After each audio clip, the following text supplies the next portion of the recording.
right, so this is going to be another movie review. This one's called The Abominable Dr. Phibes, 1971. Giving it 5 out of 5 stars. It just as I remember it. Dr. Phibes, he planned 9 of the world's most horribly ingenious murders. What a great poster that is with Dr. Phibes without his fake face. With Volnavia there.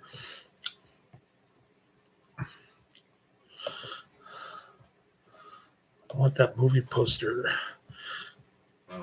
I love this flick. I'll post links to the movie and the trailer in the description box. I just haven't gotten around to it yet. Nobody's in the chat room. The Abominable Dr. Phibes is a 1971 British comedy horror film directed by Robert Fuest and written by James Winton and William Goldstein. It stars Vincent Price in the title role, Dr. Anton Phibes, who blames the medical team that attended to his wife's surgery 4 years earlier for her death, and he sets out to exact revenge on each one. He is inspired in his murder spree by the 10 plagues of Egypt from the Old Testament. The film co-stars Joseph Cotten, Hugh Griffith, Hugh Emrys Griffith. I forgot to put his name in the description. Terry Thomas, Virginia North, with an uncredited Caroline Munro appearing as Phibes' wife. The film was produced by the UK branch of American International Pictures, also known as AIP, and it was released by MGM EMI distributors in April 1971. It initially received mixed reviews from critics, but it has gone on to garner a cult following, with critics singling out Price's performance, the film's dark humor, and its Art Deco production design. A 2013 Time Out London poll ranked the film in the top 100 horror films of all time. I'm putting it in the top 10 movies of all time. The film was followed by direct sequel Dr. Phibes Rises Again, released the following year, which I have number 3 on my list here. Production company American International Pictures, distributed by MGM EMI distributors. Release date April 1971. Running time 94 minutes. Perfect time. Country UK. Language English. Budget of £300,000 and a box office of $1.5 million or $1,827,000. Dr. Anton Phibes, a famous concert organist with doctorates in both music and theology, is believed to have been killed in a car crash in Switzerland in 1921 while racing home, hearing of the death of his beloved wife Victoria during surgery. Phibes survived the crash but was horribly scarred and left unable to speak. He remade his face with prosthetics and used his knowledge of acoustics to regain his voice.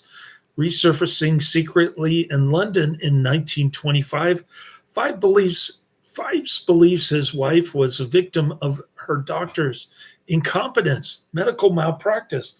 Wow, doctors actually make mistakes. Imagine that. And he begins elaborate plans to kill those he believes are responsible for her death.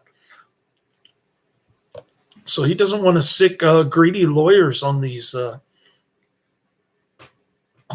doctors who make mistakes. He would rather punish them with the 10 plagues of Egypt, aided in his quest for vengeance by his beautiful and silent assistant Volnavia. Phibes uses the 10 plagues of Egypt as his inspiration, wearing an amulet with Hebrew letters corresponding with each plague as he conducts the murders. After 3 doctors have been killed, Inspector Trout, a detective from Scotland Yard, learns that they all had worked under the direction of Dr. Vesalius, played by Joseph Cotten, who tells him the deceased had been on his team when treating Victoria, as were 4 other doctors and 1 nurse. Trout discovers one of Phibes' ambulance torn off during a struggle at the murder scene of the 4th Doctor, which takes place while he is interviewing Vesalius. He first takes it to the jeweler who made it, then to a rabbi to learn its meaning. Now believing Phibes may still be alive, Trout and Vesalius go to the Phibes mausoleum at Highgate Cemetery. Inside, they find a box of ashes in Phibes' coffin, but Trout deduces they are probably the remains of Phibes' chauffeur. Victoria's coffin is completely empty, and they've got bewildered looks on their faces concerning Victoria Phibes' coffin, which is empty. The police are unable to prevent Phibes from killing the remaining members of Vesalius' team, so they focus their efforts entirely on protecting Vesalius himself. Phibes kidnaps Vesalius' son Lem, then calls Vesalius, and Phibes tells him to come alone to his mansion on Madeleine Square if he wants to save his son's life. Trout refuses to let him go, so Vesalius knocks the inspector unconscious with the back end of a phone receiver, and he races to Phibes' mansion, where he confronts him. Phibes tells him his son is under anesthesia, and Phibes has prepared for surgery. Phibes has implanted a key near the boy's heart that will unlock his restraints. Vesalius has to surgically remove the key within 6 minutes, the same amount of time Victoria was on the operating table to release his son before acid from a container above Lem's head is released, and the acid kills Lem. Vesalius succeeds, and he moves the table out of the way. Volnavia, who is ordered to destroy Phibes' mechanical creations, is surprised by Trout and his assistant backing away. She is drenched with the acid and killed. Convinced that he has accomplished his vendetta, no attention is paid to his deceased assistant, Volnavia. Phibes retreats to the basement to inter himself in a stone sarcophagus containing the embalmed body of his wife. He proceeds to drain his blood while simultaneously replacing it with embalming fluid, and he lies down in the sarcophagus next to Victoria. The coffin's inlaid stone lid lowers its place, concealing it. Trout and the police arrive, but they cannot find Phibes.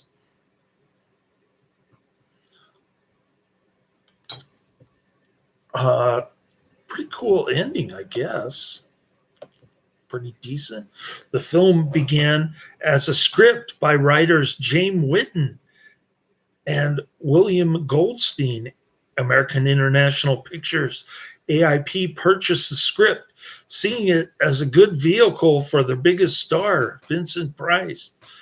Director Robert Fuest rewrote most of the script, altering Dr. Phibes, who in the original script abused and eventually killed his assistant Volnavia, to be more sympathetic. He also opted to add in more deliberate humor, since critics often raise Price for over-the-top performances. And he also changed the death of Dr. Kijaj by rats to take place on a plane instead of a boat. Fuest found the boat death implausible, questioning why Kijaj could not save himself by simply jumping into the water. In the original script, Volnavia was one of Phibes' automations. Fuest dropped the idea during filming, though remnants of it remain in the final film. The name of Phibes' wife, Victoria Regina, was a nod to the stage play also by the name of Victoria Regina, in which Vincent Price had made his Broadway debut back in 1937. Peter Cushing was originally cast as Dr. Vesalius, but Peter Cushing bowed out due to the illness of his wife, and Peter Cushing was replaced by Joe Cotten. He and Price would later co-star in Madhouse, which I also have on my list. Madhouse is number 9 on my list. Despite her performance in the film and its sequel, Caroline Munro was not credited for her performance in either, as she was under contract to Hammer Films at the time. Joanna Lumley filmed a minor role that was cut from the final print. The film was shot on the 20s era sets at Elstree Studios in Hertfordshire. The cemetery scenes were shot in Highgate Cemetery in London. The exterior of Dr. Phibes' mansion was Caldecott Towers at Emmanuel College on Elstree Road. The music that Phibes plays on the organ at the beginning of the film is War March of the Priests, from Felix Mendelssohn's incidental music to Racine's play Athalie. The film's incidental score was composed by Basil Kirchen, and it includes 1920s era source music, most notably Charmaine and Darktown Strutter's Ball.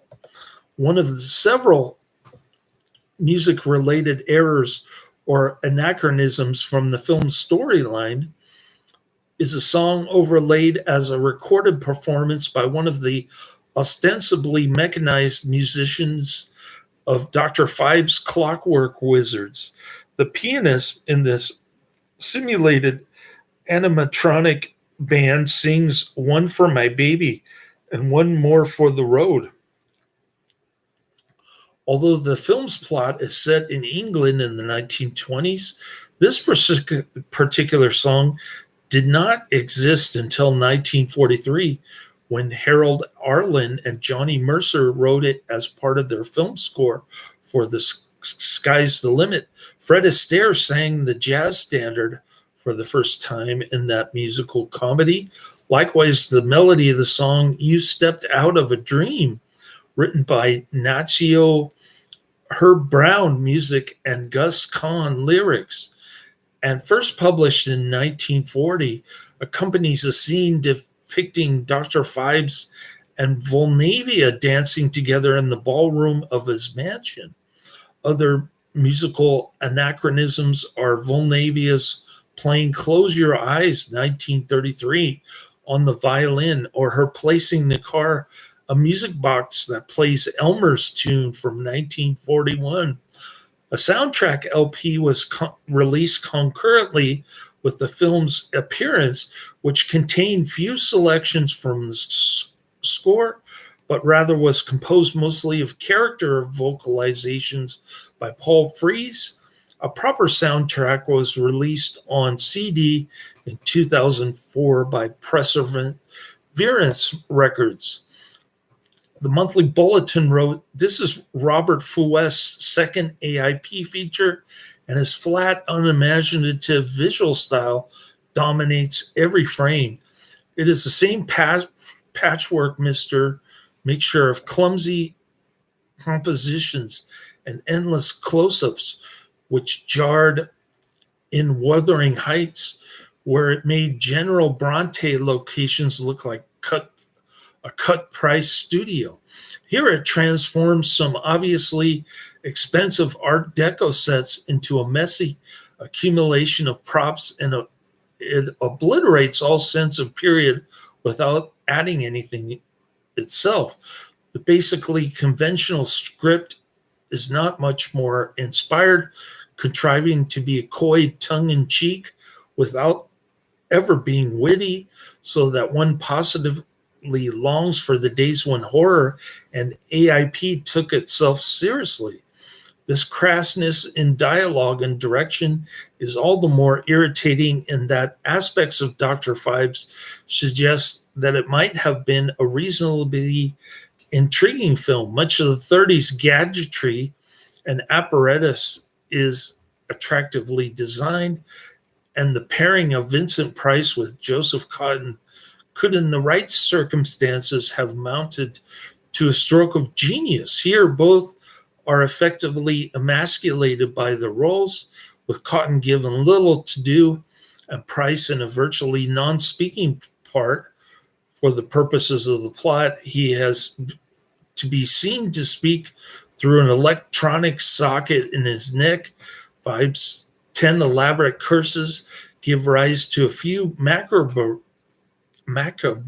moments, but the last is rather more disturbing in its suggestion that a sequel is already imminent. The sequel is great too. Howard Thompson of the New York Times wrote, "The plot buried under an iron tinsel isn't bad, but the tone of the steamroller camp flattens the fun." I didn't even know there was a plot in this movie. Variety was generally positive, praising the well-structured screenplay, outstanding makeup for Vincent Price, and excellent work on set designs. Gene Siskel of the Chicago Tribune gave the film 3.5 stars, calling it stylish, clever, shrieking winner, though he disliked the lack of zip in the ending. It wasn't a great ending. It wasn't spectacular, but it's just sort of a segue into the sequel. David Pyrie of the Monthly Film Bulletin was negative, faulting director Robert Fuest's flat, unimaginative visual style and a script contriving to be coy and tongue-in-cheek without ever being witty. In 2002, critic Christopher Noel called the film Vincent Price at his campy best. A crazy script with an awesome score make this a true classic. In the early 2010s, Time Out London conducted a poll with several authors, directors, actors, and critics who have worked within the horror genre to vote for their top horror films. The Abominable Dr. Phibes placed at number 83 on their top 100 list.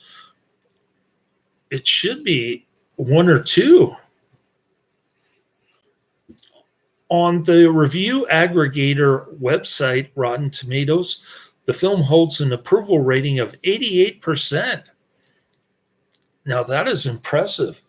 Based on 40 reviews, with an average rating of 7 out of 10, the website's critics' consensus reads, "The Abominable Dr. Phibes juggles horror and humor, but under the picture's campy facade, there's genuine pathos brought poignantly to life through Price's performance. The film was not highly regarded by American International Pictures Home Office until it became a box office success. The film reportedly earned $3 million worldwide. Not a bad box office for a £300,000 movie. That's about a 1,000% profit, unless you include the marketing cost.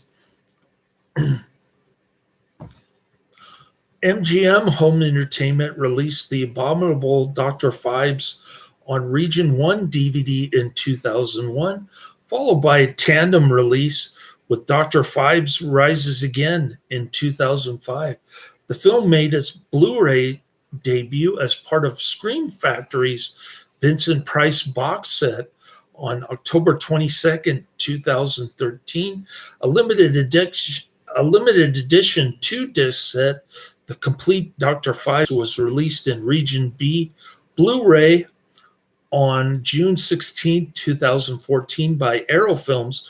Both films were later reissued separately by Arrow and as part of a 9-film, 7-disc Region B Blu-ray set, the Vincent Price collection on the Australian Shock label. The TV broadcast version of the film excises some of the more grisly scenes, such as a close-up of a nurse's locust-eating corpse. A sequel, Dr. Phibes Rises Again, was released in 1972. It was also directed by Fuest and also stars Price as Phibes. Several other sequels were proposed, including The Bride of Dr. Phibes, but none was ever produced. All right. So I've got to put the director's name. I've got to put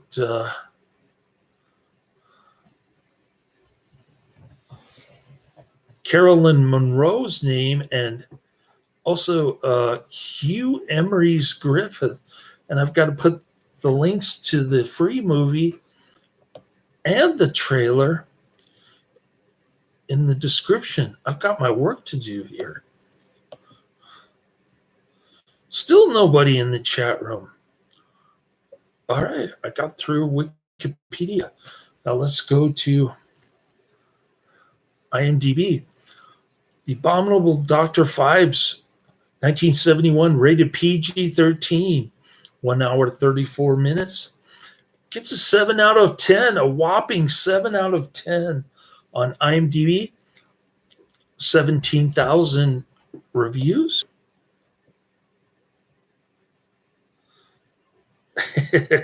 Here's another cool poster. It says, "Love means never having to say you're ugly."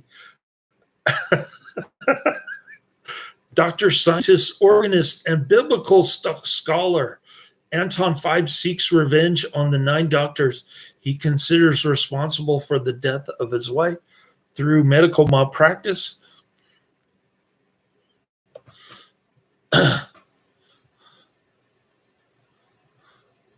More like this, Dr. Phibes Rises Again. Theater Blood, which I also have on my list.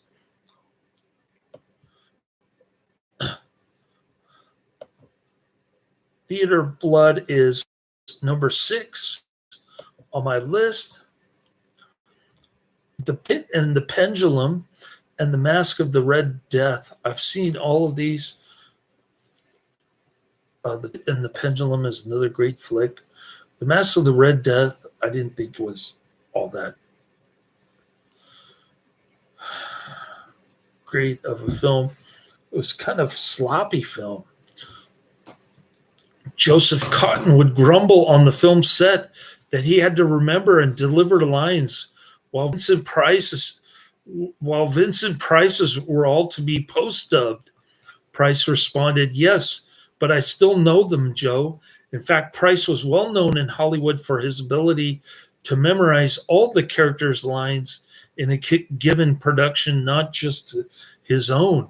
Virginia North smiles broadly as she dances with Vincent Price.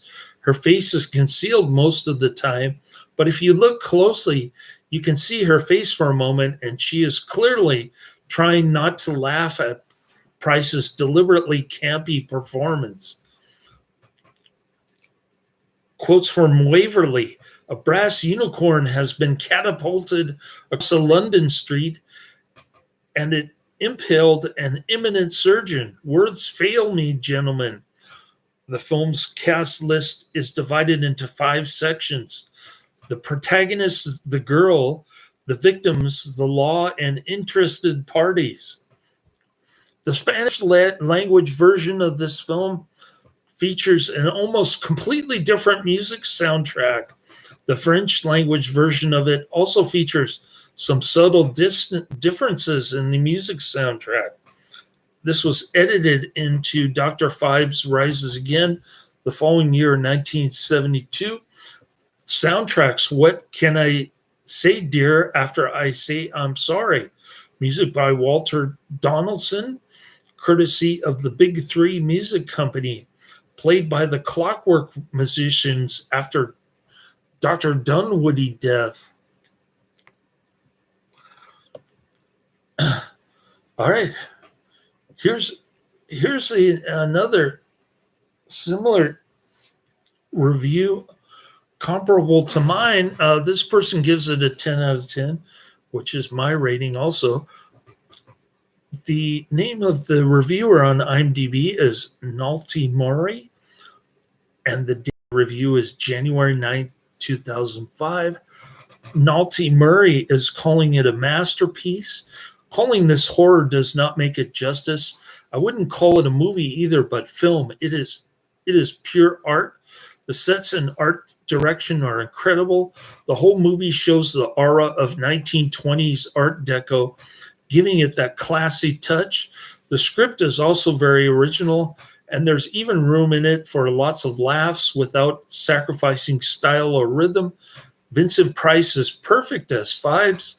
As the other reviewer just said, he is Phibes and succeeds where others would probably fail miserably, fitting in perfectly in the tone of the movie.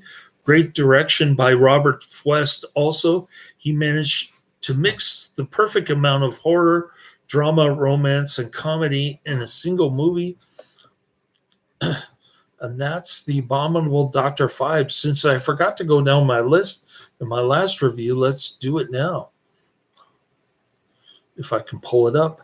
Okay, next up is Overkill, 1996. Second is Speed 2 Cruise Control, 1997. And third, last but not least, is Dr. Phibes Rises Again, 1971. So there you have it, going down the pike. My son was confused by the storyline here.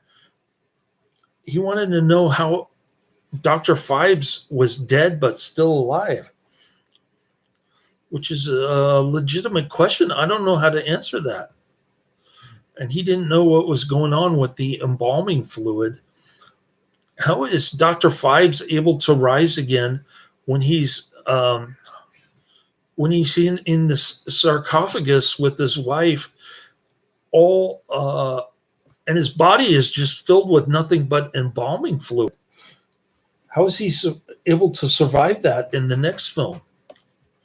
Inquiring minds want to know. You have to suspend disbelief. Really, Vincent Price really carries the Phibes character to the extreme. He's hamming it up in front of the camera, even though he doesn't have any lines other than the audible stuff coming from the acoustics. It looks like a record player. He hooked up his neck to a record player. That's what it looks like. Anyways, that's the end of my review. I'll keep plugging away on my list. I got Overkill coming next. Laters.